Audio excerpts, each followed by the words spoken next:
যমুনা টেলিভিশনের সঙ্গে কথা বলেন খাগড়াছড়ির সেই মারমা কিশোরী ও তার পরিবার। জানালেন সেদিন কি ঘটেছিল। যখন 9টা বাজার তো ছুটি হয়, বাড়িতে আসে নাই, তখন দেখতে দেখতে প্রায় 9:30 বাজে গেছে। লাস্টে আমরা মাস্টারকে কল দিলাম, কই আমার মেয়ে তো চলে গেছে 9টা বাজে। 3 জনকে দেখছি, 3 জনের মধ্যে একজনকে চিনি, আর কিছু জানি না।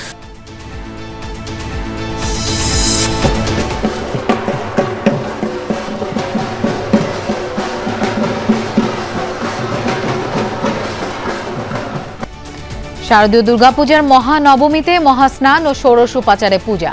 সন্ধ্যায় মণ্ডপে মণ্ডপে পূজারীদের ভিড়, বাজছে বিদায়ের সুর।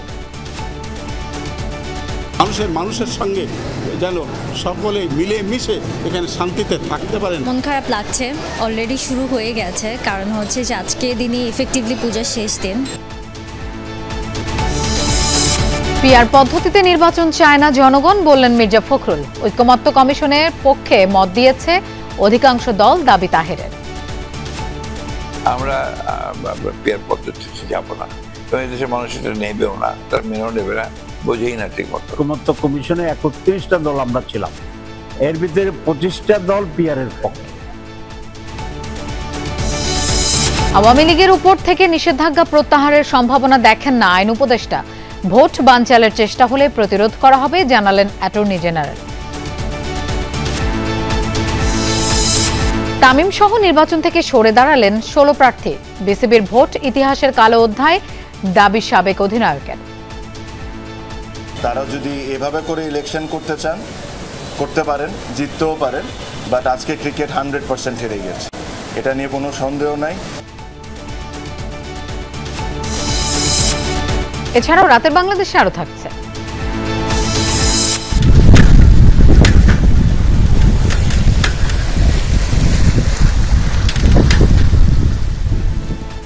ফিলিস্তিন উপকূলের কাছে ত্রাণবাহী সুমুদ ফ্লোটিলা, নিরাপত্তা সংকট সহ নানা সমস্যায় পড়ার শঙ্কা মানবাধিকার কর্মীদের।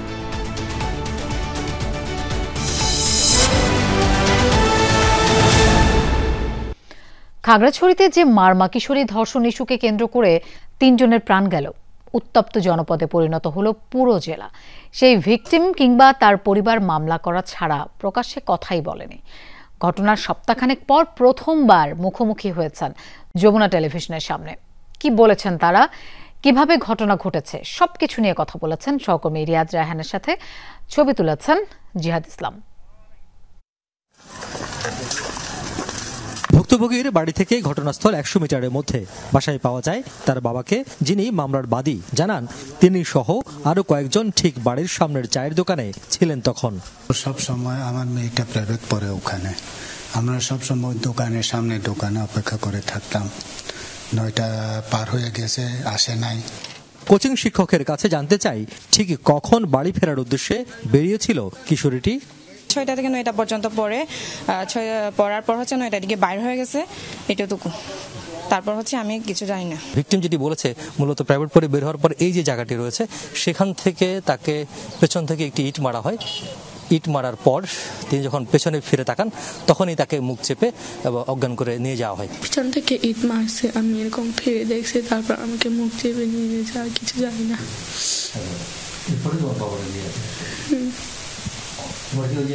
তুমি যখন জানতে পারছো তখন তুমি হাসপাতালে না বাসায় গাড়ি করে নিয়ে যাচ্ছিল, তখন এলাকা খুঁজে ফেলছি, পায় না। পরে প্রায় 11টার দিকে, প্রায় 11টা পার হয়ে গেছে। খোঁজার পরেই তারপরেই অনেকে এদিকে ঘুরছি, তো ঘোরার পরে এখানে কিছু আছে, ওই ভিতরে পাইছে নাকি। ভুক্তভোগী, তার পরিবার ও এলাকাবাসীর দেখানো সেই স্পটের দিকে আমরা, যেখান থেকে অচেতন অবস্থায় উদ্ধার করা হয় সেই কিশোরীকে। যেখান থেকে নিয়ে যাওয়া হয় তাকে, সেখান থেকে এর দূরত্ব মাত্র 30 থেকে 50 মিটার। শিক্ষার্থীর পরিবার এবং পাড়া প্রতিবেশীর ভাষ্য অনুযায়ী সেই যেটি দেখিয়েছিলাম, যে ঘর থেকে বের হওয়ার পরে রাস্তার উপর থেকে অপহরণ করা হয়, সেখান থেকে মূলত এই যে পথটি রয়েছে, পাশেটি নির্মাণাধীন ভবন, তার পাশ থেকে এই যে এখানে পানি, তারপরে অনেকগুলো জঙ্গল, ওদের জমি, সেই জমি পেরিয়ে মূলত শিক্ষার্থীকে নিয়ে যাওয়ার অভিযোগ রয়েছে। এই পথ ধরে একেবারে যে রাস্তাটি রয়েছে এখান থেকে ঠিক এই জায়গাটিতে না, ঠিক এই জায়গাটিতে তাকে পাওয়া যায়। এবং এখানে যারা স্থানীয় আছেন তারা এসে বলছেন যে এখনও ধান যে গাছগুলো রয়েছে সেই গাছগুলো পড়ে আছে ঠিক এই জায়গা থেকে। মূলত এখন পর্যন্ত এখন আমরা যদি একটু দেখানোর চেষ্টা করি, পানি এবং কাদা রয়েছে, দেখতে পান যে এখানে প্রচুর পানি এবং কাদা রয়েছে, অন্তত হাঁটু সমান না হলেও কিছুটা তার কাছাকাছি পানি এবং কাদা রয়েছে, এই জায়গাটিতে তাকে পাওয়া যায়। আবারও ফিরে যায় ভুক্তভোগীর বাবার কাছে। তিনি ধর্ষণের অভিযোগে মামলা করেছেন, যদিও খাগড়াছড়ি সদর হাসপাতালের মেডিকেল রিপোর্টে এর কোনো আলামত মেলেনি। এত কাছ থেকেও কোনো শব্দ পায়নি কেউ। গ্রামের পোলাপান পাড়া সব মানে খোঁজাখুঁজি করলাম, তারপরে আমরা ওই ধান খেতে একটা ওই যুগ আসে ওইখানে পাওয়া গেল মেয়েটাকে। তো আর কি আর করবো আমরা, ওই তারপরে বাড়িতে নিয়ে আসলাম। বাড়িতে নিয়ে আসে একটা খুব খারাপ অবস্থা, এই জন্য আমরা হাসপাতালে নিয়ে গিয়ে ওখানে মানে ট্রিটমেন্ট করছে আর কি। মেডিকেল রিপোর্ট দিয়েছে, ওটাতে নেগেটিভ আসছে। তো আপনারা কি মনে করেন কিনা এটাতে কোনো সমস্যা আছে? এটা তো এখানে এখন সব তো প্রশাসনের মাধ্যমে আমাদেরকে, আমরা রিপোর্ট খুঁজলাম, রিপোর্টও দেয় নাই। তো এখন কি করার আছে, আমাদেরকে তো কিছু করার নাই। প্রশাসনের কর্তা ব্যক্তিদের সঙ্গে এ নিয়ে কথা হয় আমাদের। তদন্তাধীন এবং বিচারাধীন বিষয়ে চূড়ান্ত মতামত না দিয়ে সবাইকে শান্তিপূর্ণ পরিবেশ বজায় রাখার আহ্বান জানান তারা। আমরা তো জনসাধারণের উদ্দেশ্যেই বলছি যে হলো আপনার হচ্ছে বিষয়টি নিয়ে যাতে সবাই সংযত আচরণ করে, এবং আমরা যা করছি এখন জনসাধারণের উদ্দেশ্যই করছি। আজকেও আমরা আলোচনা করছি এবং এই বিষয়ে আপনাদেরও সহযোগিতা প্রয়োজন, সামাজিক যোগাযোগ মাধ্যম সহ অন্যান্য কোথাও যাতে না ছড়ায় সে বিষয়ে বিশেষ করে আপনার, এবং যেহেতু আপনি স্পট ভিজিট করেছেন আপনারও সহযোগিতা প্রয়োজন। ভিকটিমের যে বাবা, তার সাথে কথা বলছি, তারা বলছেন যে এটি তারা বিচার দিয়েছেন, মামলা করেছেন। গতকালকে যে মেডিকেল রিপোর্ট প্রকাশ হয়েছে সেই বিষয়ে তারা বলছেন যে এইটি বিষয়ে আসলে খুব বেশি কিছু বলার নেই। এখন তারা পুরো বিষয়টি প্রশাসনের উপর ছেড়ে দিয়েছেন, পাশাপাশি ভিকটিম বিচার দাবি করেছেন এবং তারা বলছেন যারা এইটার সঙ্গে জড়িত বা এই ঘটনার সঙ্গে জড়িত তাদের সর্বোচ্চ শাস্তি যাতে তারা পায় সে নিশ্চয়তা তারা চান। পাশাপাশি এখন পর্যন্ত শিক্ষার্থীটি মানসিকভাবে পুরোপুরি সুস্থ হননি, সেটি যাতে সুস্থ করা যায় এবং আশপাশে তার যে স্বাভাবিক জীবন সেটি যাতে অতিবাহিত করতে পারেন সেই প্রত্যাশা তারা করেছেন এবং সেই সহযোগিতা তারা কামনা করেছেন। রিয়াজ রায়হান, যমুনা নিউজ, খাগড়াছড়ি। খাগড়াছড়িতে মারমা কিশোরী ধর্ষণে অভিযুক্ত চয়নশীল ঘটনার সাথে সম্পৃক্ত ছিল না বলে জানিয়েছেন স্বরাষ্ট্র উপদেষ্টা। মুন্সিগঞ্জে তিনি আরো বলেন, এই ইস্যু নিয়ে দুর্গাপূজাকে অস্থিতিশীল করার অপচেষ্টা করছিল একটি মহল। চয়নশীল মানে ওই বেচারা কিন্তু কোনো অপকর্ম করে নাই, এখন প্রমাণ হলো যে উনি কোনো রেপের সাথে জড়িত না, বাট ওইটারে দিয়ে এই পূজাটাকে একটা অস্থিতিশীল করার জন্য একটা মহল চেষ্টা করছিল। এই দুষ্কৃতিকারীরা এটা কিন্তু সাকসেসফুল হইতে পারে নাই আপনাকে সবাই সহযোগিতার জন্য। এটা একটা বাইরেরও একটা ইন্ধন ছিল যেন পূজাটা যেন ভালোভাবে না হতে পারে। 4 দিন পর খাগড়াছড়ির পরিস্থিতি অনেকটাই স্বাভাবিক। 144 ধারা জারি থাকলেও ধীরে ধীরে ফিরছে প্রাণ চাঞ্চল্য। শুরু হয়েছে অভ্যন্তরীণ ও দূরপাল্লার যান চলাচল। থমথমে পরিস্থিতির অবসান হওয়ায় কেটেছে স্থানীয়দের উদ্বেগ আতঙ্ক।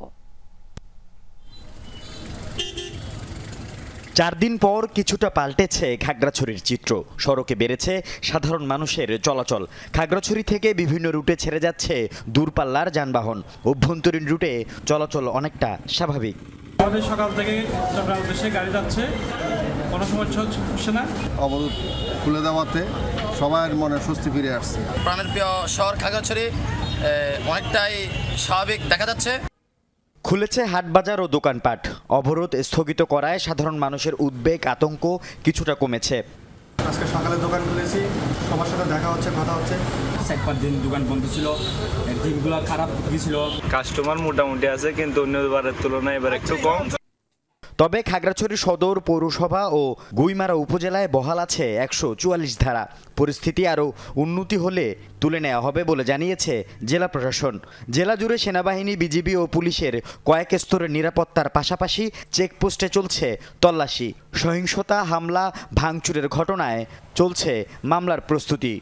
রামগড়ে যে আমাদের যে আহত হয়েছে এটার বিরুদ্ধে অবশ্যই আইনানুগ ব্যবস্থা হবে। এটার জন্য তদন্ত কমিটিও গঠন হয়েছে আমাদের জেলা প্রশাসন থেকে, এবং তদন্তের প্রেক্ষিতে যদি দোষী সাব্যস্ত পাওয়া যায় তাদের বিরুদ্ধে অবশ্যই আইনানুগ ব্যবস্থা গ্রহণ করা হবে।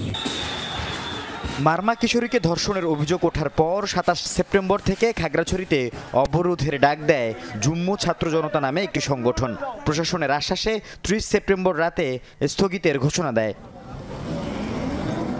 আল আমিন শিকদার, যমুনা নিউজ। সন্ধ্যা আরতির মাধ্যমে শেষ হলো শারদীয় দুর্গাপূজার মহানবমীর আনুষ্ঠানিকতা। দেবী দুর্গার প্রতিমা এক পলক দেখতে ঢল নামে হাজারো ভক্তের। মহানবমী মানেই বিজয়া দেবীর বিদায় ঘণ্টা, তাই আনন্দ আর বিষাদের সন্ধিক্ষণে ভক্তরা আবেগ আপ্লুত। শ্রদ্ধা ভরে নিজেকে সঁপে দিলেন দেবীর পদতলে।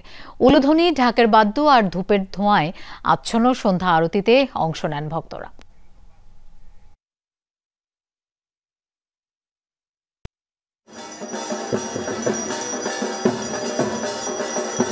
মহানবমীকে বলা হয় মহামরণের দিন। সনাতন ধর্মাবলম্বীদের বিশ্বাস, এদিনই মহিষাসুরের সঙ্গে হয় চূড়ান্ত যুদ্ধ। তাই তো সন্ধ্যা আরতির মাধ্যমে ঘোষণা করা হয় দেবীর বিজয়ের আগমনী ঘোষণা।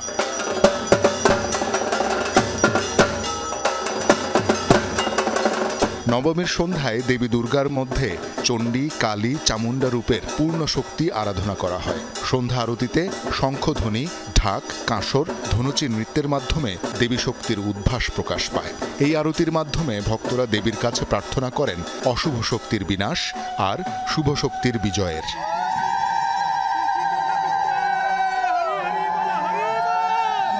সমস্যা কেটে যাক, আগের মতো সুন্দরভাবে আবার সবাই উদযাপন করি, এই প্রত্যাশা। প্রতিমাটা খুবই সুন্দর লেগেছে আমার কাছে এবং নিরাপত্তাটা আমার কাছে খুব ভালো লাগছে। সবাই ভালো থাকবে, সবাই সুখে থাকবে, এইটাই আমাদের চাওয়া। এভাবেই ছোটবেলায় আমরা অনেক মজা করতাম, আমাদের চেয়ে বাচ্চারা বেশি মজা করছে। আমাদের বাচ্চারা যাদেরকে নিয়ে আসছি, আমাদেরও ভাই বোনদের মাকে নিয়ে আসছি সাথে, মাও আছে আমাদের সাথে। মাকে দর্শন করার জন্যই মেয়েকে নিয়ে আসছি। মিষ্টি, ফল, ক্ষীর সহ দেবীর সামনে নিবেদন করা হয় নানা রকম ভোগ, জ্বালানো হয় প্রদীপ কিংবা মোমবাতি। এ যেন আলো অন্ধকারের প্রতীকী লড়াই। অনেকেই এই সময় সন্তানের মঙ্গল কামনায় প্রার্থনা করেন দেবীর কাছে। পুজো আসলো, আনন্দের সাথে কাটাইছি, আর এর মধ্যে খারাপ লাগতেছে কালকে চলে যাবে, আবার অপেক্ষা করব, আবার আসবে, সেই অপেক্ষায় থাকবো। সবকিছু যেন সুন্দর হয়, মঙ্গলময় হয়, আমরা যেন সবাই মিলেমিশে একসাথে এই দেশে থাকতে পারি, এটাই আমাদের চাওয়া। মন খারাপ, আবার অনেকদিন পর দেবীকে দেখতে পারবো। বিকাল থেকেই ভক্তদের পদচারণায় মুখর মন্দির প্রাঙ্গণ। দেবী দর্শনের শেষ সুযোগ। রাতের বেলাতেও তাই ঢল নামে ভক্তদের। আর দুর্গতি নাশিনীর বিদায়ের তাদের মনটা অনেকটা বিষণ্ণ। সমস্ত মানুষ যাতে শান্তি থাকে, সুস্থ থাকে এবং শান্তি বিরাজমান থাকে, এটাই মার কাছে কামনা। মা চলে যাওয়াটা নিঃসন্দেহে সকল মানুষ, ধর্ম, বর্ণ নির্বিশেষে মা চলে যাওয়াটা খারাপ লাগবেই, কিন্তু প্রকৃতির নিয়ম। মন তো খারাপ হবেই, এটা প্রতি বছর আমাদের নিয়মে এরকম করে আসবে যাবে। সামনের বছর আবারও মহামায়ার আশীর্বাদ লাভের আশায় হাত জোর করে মিনতি জানান সনাতন ধর্মাবলম্বীরা। সপ্ত জনমের পাপ মোচনের জন্য পূজা দেওয়া হয়, অষ্টমীতে অষ্টমঙ্গল লাভ করার জন্য পূজা দেওয়া হয় এবং নবমীতে পূর্ণ পূজা। মহামায়া আসেন এবং পিছন দিক দিয়ে দেবাদিদেব শিব তিনি দেখতে আসেন যে মাকে কেমনভাবে আপ্যায়ন করছে। এটা তখন তার কপালে রয়েছে চন্দ্র, তাই চন্দ্রচূড় বলা হয় তাকে। সেই চন্দ্র আর মায়ের কাছে পূর্ণিমা তিথির ১৫টা কলা এবং এই এক কলা যোগ হয়ে ১৬ কলায় পূর্ণ হয়ে যায়। এই নবমীতে পূজাটা ১৬ কলায় পূর্ণ হয়ে যায়। বৃহস্পতিবার বিজয়া দশমী। বিসর্জন লগ্ন ঘনিয়ে আসায় তীব্র হচ্ছে বিষাদের সুর। তাই তো দেবীর বন্দনায় আরেকটু বেশি সময় কাটানোর চেষ্টা ভক্তদের। শওকত মঞ্জুর শান্ত, যমুনা নিউজ, ঢাকা। দুর্গাপূজার খবর জানবো, আমাদের সাথে যোগ দিচ্ছেন সহকর্মী হাসিবুল করিম বিজয়। বিজয়, মহানবমীর আনুষ্ঠানিকতা তো শেষ হয়েছে, মণ্ডপে ভক্ত অনুরাগীরা এখনো আছেন কিনা, সারাদিনের আয়োজন নিয়ে তারা কি বললেন?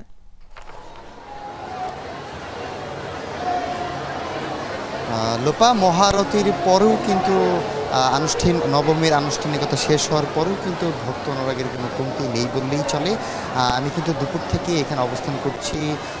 বেলা যত গড়িয়েছে তত বেশি ভক্ত অনুরাগ কিন্তু বেড়েছে এই বনানী পূজা মণ্ডপে। আমি যদি একটু আপনাকে দেখাই, আপনি এই কিছুক্ষণের মধ্যে দেখবেন কি পরিমাণ ভক্ত অনুরাগী আসলে সনাতন ধর্মাবলম্বী যারা রয়েছে তারা আসলে এসেছে। এবং যেহেতু দেবী দুর্গার বিদায়ের ঘণ্টা বেজে গিয়েছে, আগামীকাল দশমীর মাধ্যমে দেবী দুর্গা কৈলাসে ফিরে যাবেন এবং অর্থাৎ দেবী দুর্গা তার স্বামীর বাড়ি ফিরে যাবেন।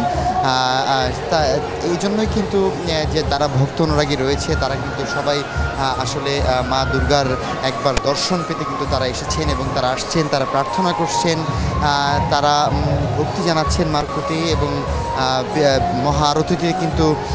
মহাআরতিতে তারা ধূপের মাধ্যমে ধূপ নাচও কিন্তু তারা নেচেছেন এবং তারা তাদের প্রত্যাশা তারা বলছেন যে দেশে সারা বিশ্বের মানুষের যেন মাঝে কোনো ধরনের হানাহানি, কোনো ধরনের বিভেদ সৃষ্টি না হয়, সে কথা কিন্তু তারা আমাদেরকে জানিয়েছেন। এবং তারা চায় যেন সকল সমস্যা সমাধান যেন হয়ে যায় এবং এই প্রত্যাশাই তারা করছেন। এবং দেবী দুর্গার কাছেও তারা এই ধরনের আসলে প্রার্থনা করছেন। এবং সব কিছু মিলিয়ে যদি লোপা বলতে চাই যে পুজো কিন্তু জমে উঠেছে। আগামীকাল কিন্তু পুজোর শেষ দিন এবং দেবীর বিসর্জনের মধ্য দিয়ে কিন্তু পূজা শেষ করা হবে এবং সব কিছু স্বাভাবিকই রয়েছে। এবং বনানী পূজা মণ্ডপে বিকেলের দিকে ডিএমপি কমিশনার এসেছিলেন, তিনি আমাদেরকে জানিয়েছেন যে কোনো ধরনের কোনো অপ্রীতিকর ঘটনা এখনো ঘটেনি এবং তারা পুজোকে ঘিরে পুরো ঢাকা শহরে বাড়তি নিরাপত্তা ব্যবস্থার দিয়েছেন এবং কোনো ধরনের যেন অপ্রীতিকর ঘটনা না ঘটে সেজন্যই তারা এই ব্যবস্থা আসলে নিয়েছেন। লোপা।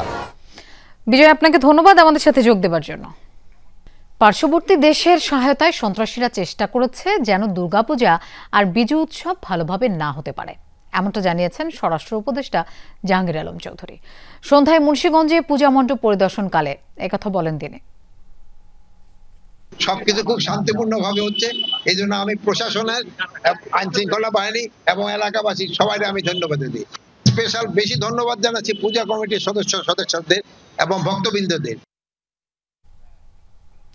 প্রধান উপদেষ্টা ডক্টর মোহাম্মদ ইউনূসকে ভারতে অসুর রূপে উপস্থাপনের বিষয়টি অত্যন্ত নিন্দনীয় বলে মন্তব্য করেছেন ধর্ম উপদেষ্টা আফম খালেদ হোসেন। সন্ধ্যায় ব্রাহ্মণবাড়িয়া সদর উপজেলার কাছাইট গ্রামে একটি সেমিনার শেষে সাংবাদিকদের প্রশ্নের জবাবে এই মন্তব্য করেন তিনি। খালেদ হোসেন বলেন, মানুষের মধ্যে রাজনৈতিক মতপার্থক্য থাকতে পারে, তাই বলে একটি দেশের সরকার প্রধানকে অন্য একটি দেশে অসুর রূপে উপস্থাপন করা দুঃখজনক। এ ঘটনায় রাষ্ট্রীয়ভাবে প্রতিবাদ জানানো হবে কিনা তা জানতে চাইলে তিনি বলেন, প্রধান উপদেষ্টা ও পররাষ্ট্র উপদেষ্টা দেশে ফেরার পর খোঁজ খবর নিয়ে এ বিষয়ে সিদ্ধান্ত নেওয়া হবে।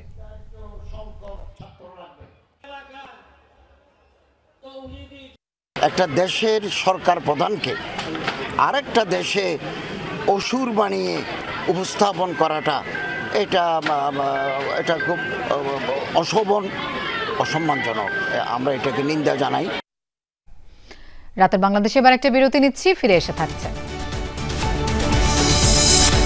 পিআর পদ্ধতিতে নির্বাচন চায় না জনগণ, বললেন মির্জা ফখরুল। ঐকমত্য কমিশনের পক্ষে মত দিয়েছে অধিকাংশ দল, দাবি তাহেরের।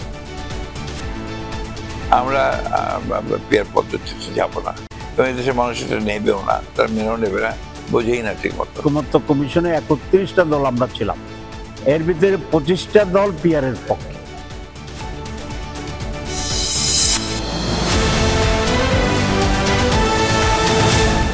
আনুপাতিক পদ্ধতিতে ভোট বা পিআর নিয়ে অনড় অবস্থানে বিএনপি ও জামায়াত বলছে ঐকমত্য কমিশনে অধিকাংশ দল পিআর এর পক্ষে, আর বিএনপি বলছে দেশের মানুষ সেটা বোঝে না, তাই সনাতনী পদ্ধতিতেই নির্বাচন চায় দলটি। নিউ ইয়র্ক থেকে মাহফুজ মিশর রিপোর্ট। পিআর পদ্ধতিতে নির্বাচন সহ ৫ দফা দাবিতে আবারও নতুন কর্মসূচি নিয়ে মাঠে জামায়াতে ইসলামী বাংলাদেশ। দলটির যুক্তি, দীর্ঘদিন ধরে চলা ঐকমত্য কমিশনের বৈঠকে তারা বাদেও আরো বহু দল এই নতুন পদ্ধতিতে ভোট চায়। আমরা দুই পক্ষেই পিআর চাচ্ছি। আপনারা জানেন যে ঐকমত্য কমিশনে ৩১টা দল আমরা ছিলাম, এর ভিতরে ২৫টা দল পিআর এর পক্ষে, কিন্তু একটা কোয়ালিটেটিভ ডিফারেন্স ছিল। অনেকে আপার হাউসে পিআর এর পক্ষে আর অনেকে আপার এবং লোয়ার হাউস দুটাতে পিআর এর পক্ষে, কিন্তু পিআর চায় ৩১-এ ২৫ জন। তো সেজন্য আমরা পিয়ার চাচ্ছি। যদিও কোনোভাবেই বিএনপি পিয়ার পদ্ধতি চায় না, দলটি বলছে এটি নিয়ে জনগণের কোনো আগ্রহ নেই। না, এই ব্যাপারে তো আমাদের বক্তব্য একেবারে স্পষ্ট সুনির্দিষ্ট। আমরা পিয়ার পদ্ধতিতে যাব না এবং এদেশের মানুষ এটা নেবেও না, তারা মেনেও নেবে না, বোঝেই না ঠিক মতো। আর এটা যেহেতু আপনার ইলেকশন থেকে আপনাকে প্রসেসে আনতে হবে, একটা তো কালচারের ব্যাপার আছে, তো সেখানে আপনাকে সময় নিতে হবে, ধীরে ধীরে যেতে চান। ইফ পিপল থিঙ্ক দ্যাট এটাই ঠিক আছে তাহলে যাবে। নিম্ন বা উচ্চকক্ষ কোথাও এই পদ্ধতির দরকার নেই বলেও মনে করে বিএনপি। তবে এটি না হলে কি হবে সেই প্রশ্নের সরাসরি উত্তর দেয়নি জামায়াত। নিম্ন কক্ষে পিয়ারের পক্ষে নই আমরা, উপরের দিকেও পিয়ারের পক্ষে কথা বলিনি, তবে সেগুলো আমরা পরে আলোচনার মাধ্যমে এই সমস্যাগুলো সমাধান করা যেতে পারে। বাট এগুলো রাজনীতিতে নাই, আমরা আমাদের দাবি করতেছি এবং আমরা আশা করি এটা সরকার মানবে যদি এটা জনগণের দরকার। And will participate election on February. সরকার না মানলে তখন আমি তো বলছি না, এই বাট তো রাজনীতিতে নাই, আমি বলছি আমরা দেখব তখন। প্রধান উপদেষ্টার জাতিসংঘ সফর ইতিবাচক বলেও মনে করেন দুই দলের নেতারা। রাজনৈতিক কিছু ইস্যুতে দ্বিমত থাকলেও ফেব্রুয়ারিতে নির্বাচনের পক্ষে এখন পর্যন্ত একমত বিএনপি ও জামায়াতে ইসলামী বাংলাদেশ। তবে দল দুটির নজর এখন আগামীতে জোট আর ভোটের নানান সমীকরণ মিলানো। Mahfuz Mishu, Jamuna News, New York, যুক্তরাষ্ট্র। রাজনৈতিক অস্থিতিশীলতা তৈরি করতে নির্বাচনে পিয়ার পদ্ধতির দাবি তোলা হচ্ছে। ইসলামী দলগুলো জনমতকে ভিন্ন খাতে প্রবাহিত করতে পিয়ারের দাবি করছে, মন্তব্য করেছেন বিএনপির সিনিয়র যুগ্ম মহাসচিব রুহুল কবির রিজভী। স্থায়ী কমিটির সদস্য ডাক্তার এজেডএম জাহিদ হোসেন বলেন, নির্বাচন পিয়ার পদ্ধতিতে নয়, সংবিধান অনুযায়ী হবে। রাজধানীতে আলাদা অনুষ্ঠানে সমসাময়িক বিষয় নিয়ে কথা বলেন তারা। রাজধানীর শেরেবাংলা নগরে বিএনপির প্রতিষ্ঠাতা জিয়াউর রহমানের সমাধি প্রাঙ্গণ লেকে মাছের পোনা অবমুক্ত করেন রুহুল কবির রিজভী। এ সময় গণমাধ্যমকে তিনি বলেন, ইসলামিক দলগুলো জনমতকে ভিন্ন খাতে প্রবাহিত করতে পিয়ারের দাবি করা হচ্ছে। ঘোষণা দিয়েছেন আন্দোলনের, জনগণ পিয়ার চায় না। এই জনমতকে তারা ভিন্ন খাতে প্রবাহিত করার জন্য তারা এই পিয়ারের কথা আবার নতুন করে বলেছেন, কিন্তু জনগণ এই পিয়ারের সাথে নাই। পিয়ার আসা মানেই, এটা প্রবর্তন করা মানেই আপনার নির্বাচনী ব্যবস্থা, নির্বাচন এবং আমাদের দীর্ঘদিনের যে অবাধ সুষ্ঠু নির্বাচন সম্পর্কে মানুষ যেভাবে অভ্যস্ত, সেই অভ্যস্তটাকে তারা বিভ্রান্ত করার জন্য এই কথাগুলি নিয়ে আসছেন। এইটা কখনোই সম্ভব নয় যে যার ভোট সে তাকেই দেবে, তার পছন্দ মতো প্রার্থীকেই দেবে। জাতীয় প্রেস ক্লাবে আন্তর্জাতিক প্রবীণ দিবস উপলক্ষে আলোচনা সভায় বিএনপির স্থায়ী কমিটির সদস্য ডাক্তার এজেডএম জাহিদ হোসেন বলেন, আওয়ামী লীগ নিয়ে প্রধান উপদেষ্টার বক্তব্যে নতুন করে প্রশ্ন দেখা দিয়েছে। যারা গণহত্যা, গুম, খুন, লুটপাট করেছে তাদের বিচারের আহ্বান জানান তিনি। কোন অবস্থাতে গণহত্যাকারী এবং গণদুশ্মন যারা ছিল, যারা গুম করেছে, যারা মানুষকে নির্বিচারে গুলি করে হত্যা করেছে, যারা মানুষের সম্পদ লুণ্ঠন করে দেশের বাইরে নিয়ে যেয়ে দেশের সম্পদ লুণ্ঠন করে পার করেছে, তাদেরকে বিচার এবং বিচারের আওতায় আনা। এর আগে সকালে পল্টনে পূজা মণ্ডপ পরিদর্শন শেষে রুহুল কবির রিজভী বলেন, যারা শেখ হাসিনার পতন মানতে পারেনি তারাই পরিকল্পিতভাবে পূজার সময় পাহাড়ে অস্থিতিশীল পরিবেশ সৃষ্টি করছে। বাংলাদেশকে অস্থিতিশীল করার একটা জাতীয় আন্তর্জাতিক চক্রান্ত, যারা শেখ হাসিনার পতনকে মেনে নিতে পারেনি তারাই এই চক্রান্ত করে যাচ্ছে যে এই দুর্গাপূজার সময় এমন কিছু ঘটনা ঘটাতে হবে যাতে বাংলাদেশের ভাবমূর্তি নষ্ট হয় বিদেশে। দুর্গাপূজাকে নস্যাৎ করতে পাশের দেশ থেকে ষড়যন্ত্র হচ্ছে বলে অভিযোগ করেন রিজভী। আজকে পাহাড়ে অশান্তি কেন? রাজীব আহমেদ, যমুনা নিউজ, ঢাকা। জামায়াতের আমির ডাক্তার শফিকুর রহমানের সঙ্গে সৌজন্য সাক্ষাৎ করেছেন ঢাকায় নিযুক্ত সুইডেনের রাষ্ট্রদূত নিকোলাস উইক্স। সকালে দলটির আমিরের ব্যক্তিগত কার্যালয়ে এই বৈঠক অনুষ্ঠিত হয়। বাংলাদেশ পরিস্থিতি, বাংলাদেশ সুইডেন সম্পর্ক, ব্যবসা বাণিজ্য, কূটনীতি নিয়ে আলোচনা করেন তারা। উভয় পক্ষ ভবিষ্যতে দুই দেশের অর্থনৈতিক ও উন্নয়নমূলক সম্পর্ক আরও জোরদারের আশা করেন। বৈঠকে সুইডেন দূতাবাসের বাণিজ্য, রাজনীতি এবং যোগাযোগ বিভাগের প্রধান ওলে লুন্ডেনও উপস্থিত ছিলেন। জামায়াতের সেক্রেটারি জেনারেল অধ্যাপক মিয়া গোলাম পরওয়ার ও মিডিয়া বিভাগের প্রধান এহসানুল মাহবুব জুবায়ের সহ দলটির কেন্দ্রীয় নেতারাও বৈঠকে ছিলেন। আওয়ামী লীগের কার্যক্রমের উপর থেকে নিষেধাজ্ঞা তুলে নেয়ার সম্ভাবনা দেখছেন না আইন উপদেষ্টা ডক্টর আসিফ নজরুল। বরিশালে পূজা মণ্ডপ পরিদর্শন শেষে তিনি বলেন, একটা দলের কার্যক্রম যখন নিষিদ্ধ হয় তখন নিষেধাজ্ঞা স্থায়ী না অস্থায়ী এমন প্রশ্ন থাকে। এই প্রসঙ্গে প্রধান উপদেষ্টা যা বলেছেন তা থিওরিটিক্যাল। এদিকে ঝিনাইদহে অ্যাটর্নি জেনারেল বলেছেন, নির্বাচন সামনে রেখে যত বাধাই আসুক তা প্রতিহত করা হবে। বরিশাল নগরীর শঙ্করমঠ দুর্গাপূজা মণ্ডপ পরিদর্শনে যান আইন উপদেষ্টা। কুশল বিনিময় করেন সনাতন ধর্মের নেতৃবৃন্দের সাথে। পরে সাংবাদিকদের সাথে কথা বলার সময় আওয়ামী লীগের কার্যক্রমের উপর থেকে নিষেধাজ্ঞার প্রসঙ্গও উঠে আসে। আমি যেটুকু জানি যে আমাদের আন্তর্জাতিক অপরাধ আদালতে যে প্রসিকিউশন টিম আছে সেই টিমের পক্ষ থেকে সংগঠন হিসাবে আওয়ামী লীগের বিচার চাওয়ার একটা পদক্ষেপ বরং নেওয়া হচ্ছে। কাজেই এই নির্বাচনের আগে তো দূরের কথা, অদূর ভবিষ্যতে আমি আমার পর্যবেক্ষণ থেকে যেটুকু বুঝি আর কি, আমার ধারণা আওয়ামী লীগের কার্যক্রম এটা আপনার যে নিষিদ্ধ হয়েছে এটা উইথড্র হওয়ার কোনো সম্ভাবনা নাই বাস্তবিক অর্থে। শান্ত পাহাড়কে যারা অশান্ত করছে তাদের বিরুদ্ধে কঠোর ব্যবস্থা নেওয়ার কথাও বলেন আইন উপদেষ্টা। সবাই বাংলাদেশের নাগরিক, বাংলাদেশের নাগরিক হিসাবে সবার যেমন সমান অধিকার আছে, শান্তিতে সম্প্রীতির সাথে বাস করার, নিরাপদে বাস করার অধিকারও সবার সমান আছে। এবং এটার পিছনে যারা বাধা হবে তাদেরকে আমাদের আইন শৃঙ্খলা রক্ষাকারী বাহিনী আইন মোতাবেক তাদের বিরুদ্ধে সমভাবে ব্যবস্থা নেবে। এদিকে ঝিনাইদহে অ্যাটর্নি জেনারেল বলেছেন, যারা দেশের মানুষকে দীর্ঘ সময় জিম্মি করে রেখেছিল তারা আগামী নির্বাচন বানচালের ষড়যন্ত্র করছে। প্রফেসর ইউনূস সাহেবের নেতৃত্বে বাংলাদেশ গণতন্ত্র উত্তরণের যে পথে এগিয়ে যাচ্ছে, সেই পথ যত বাধায় আসুক না কেন, সমস্ত বাধার প্রাচীর উত্তরে বাংলাদেশের মানুষ আগামী ফেব্রুয়ারিতে নির্বাচনের মাঠে ভোট দিতে যাবে। জাহিদ হাসান, যমুনা নিউজ। প্রধান উপদেষ্টা যদি আন্তর্জাতিক মহলে সুশীল সাজতে আওয়ামী লীগকে ফেরানোর কথা বলেন, তাহলে বাংলাদেশের মানুষ তা মেনে নেবে না, এমনটাই বলেছেন জাতীয় নাগরিক পার্টির উত্তরাঞ্চলের মুখ্য সংগঠক সার্জিস আলম। বিকেলে পঞ্চগড়ের আটোয়ারী উপজেলার মালিগাঁও তেঁতুলতলা দুর্গা মন্দির পরিদর্শন শেষে এসব কথা বলেন তিনি। সার্জিস আলম আরও বলেন, গণ অভ্যুত্থানের পর আওয়ামী লীগ নিষিদ্ধের দাবিতে জনগণের রাজপথে নামাটাই অন্তর্বর্তী সরকারের প্রথম ব্যর্থতা। এছাড়াও নির্বাচন কমিশনের স্বেচ্ছাচারী আচরণের জন্য দেশে সুষ্ঠু নির্বাচন সম্ভব নয় বলে দৃঢ়ভাবে বিশ্বাস বলে জানান তিনি। অভ্যুত্থান সবকিছুকে স্যাক্রিফাইস করে আমার আন্তর্জাতিক মহলে নিজের ইমেজের চেক অ্যান্ড ব্যালেন্স করতে হবে, এইরকম মানুষকে আমরা প্রধান উপদেষ্টা হিসেবে ওই জায়গায় তাকে ওই চোখে দেখে ওখানে বসানো হয় নাই। বিসিবি নির্বাচন থেকে সরে দাঁড়ালেন তামিম ইকবাল। বুধবার 3 ক্যাটাগরি থেকে মোট 16 জন নাম প্রত্যাহার করেছেন। নির্বাচন থেকে সরে দাঁড়িয়ে তামিম ইকবাল আরও একবার অভিযোগ তুলেছেন সরকারি হস্তক্ষেপের। এই ঘটনাকে দেশের ক্রিকেটের কালো অধ্যায় বলেও দাবি করেন সাবেক এই অধিনায়ক। তামিম সরে দাঁড়ালেও তার পক্ষে অন্তত 7 জন অংশ নিচ্ছেন নির্বাচনে। বুধবার সকাল 10:18 বিসিবিতে হাজির তামিম ইকবাল। এরপর একে একে বোর্ডে আসেন ইসরাফিল খসরু, রফিকুল ইসলাম বাবু, বোরহানুল পাপ্পু, মাসুদুজ্জামানের মতো নির্বাচনের একটি পক্ষের পরিচালক পদপ্রার্থীরা। কিন্তু তারা এদিন আসেন নির্বাচন থেকে সরে দাঁড়াতে। গুঞ্জন সত্যি করে তামিম সহ ক্লাব ক্যাটাগরি থেকে 13, জেলা বিভাগ থেকে 2 আর ক্যাটাগরি 3 থেকে 1 প্রার্থী সরে দাঁড়ান নির্বাচন থেকে।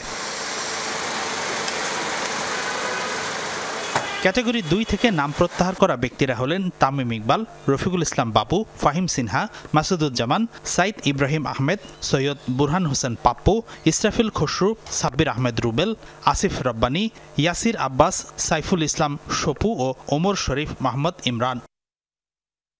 ক্যাটাগরি 1 থেকে নাম প্রত্যাহার করেছেন চট্টগ্রামের মীর হেলাল, যার ফলে ওই বিভাগের 2 প্রার্থী গায়ক আসিফ আকবর ও ইকবাল চৌধুরী বিনা প্রতিদ্বন্দ্বিতায় জয়ী হচ্ছেন। এছাড়াও পাবনা জেলার কাউন্সিলর তৌহিদ তারেক নাম প্রত্যাহার করেছেন, তবে রাজশাহীতে হবে ভোটযুদ্ধ।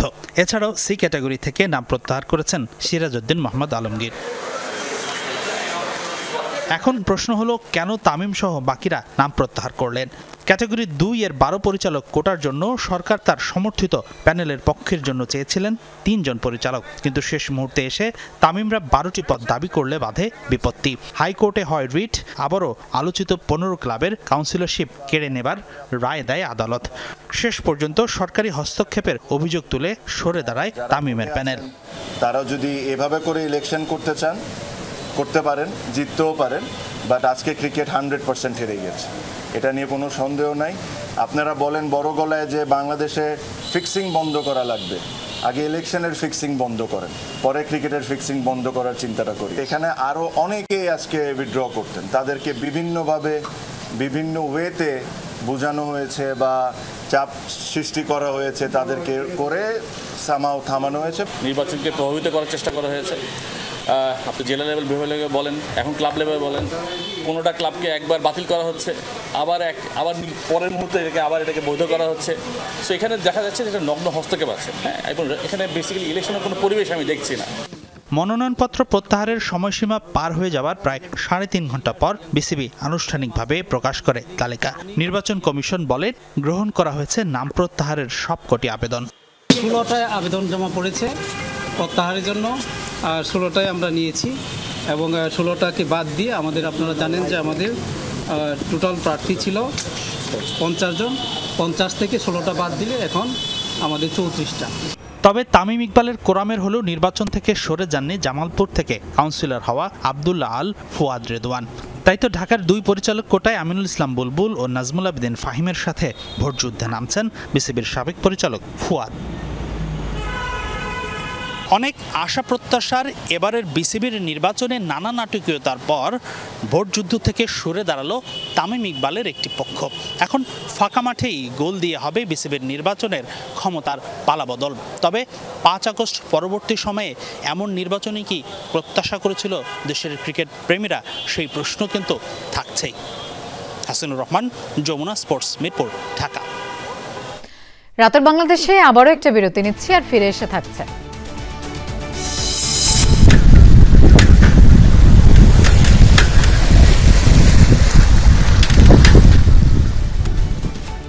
ফিলিস্তিন উপকূলের কাছে ত্রাণবাহী সুমুদ ফ্লোটিলা, নিরাপত্তা সংকট সহ নানা সমস্যায় পড়ার শঙ্কা মানবাধিকার কর্মীদের।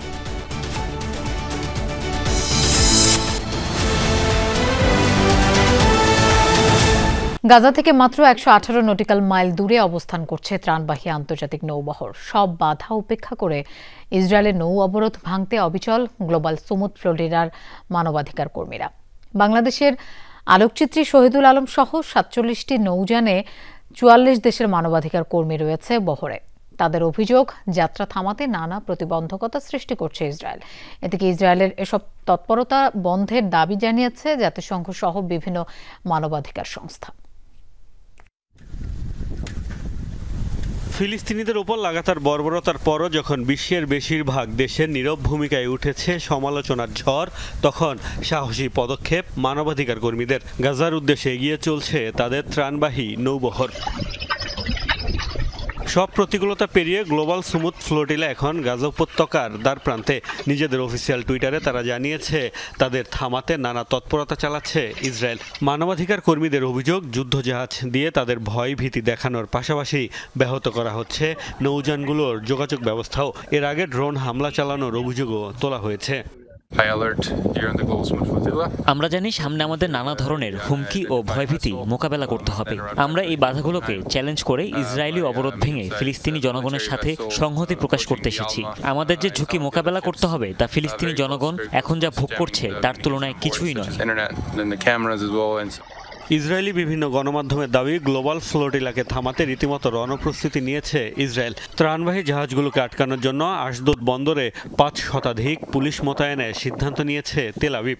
প্রস্তুত থাকতে বলা হয়েছে আশপাশের কয়েকটি হাসপাতালকে। মানবাধিকার কর্মীদের থামাতে ইসরায়েলের এই যুদ্ধাংদেহী অবস্থানের সমালোচনা করেছে জাতিসংঘ সহ বিভিন্ন মানবাধিকার সংস্থা। মানবাধিকার কর্মীদের নিরাপত্তা নিশ্চিতের আহ্বান অ্যামনেস্টি ইন্টারন্যাশনালের। গ্লোবাল সুমুদ ফ্লোটিলা যা করছে তা সম্পূর্ণ বৈধ এবং মানবিক। ইসরায়েলকে অবিলম্বে গ্লোবাল সুমুদ ফ্লোটিলার বিরুদ্ধে সমস্ত পদক্ষেপ বন্ধ করতে হবে। গাজার বেসামরিক নাগরিকদের কাছে কোনো বাধা ছাড়াই মানবিক সহায়তা পৌঁছে দিতে হবে।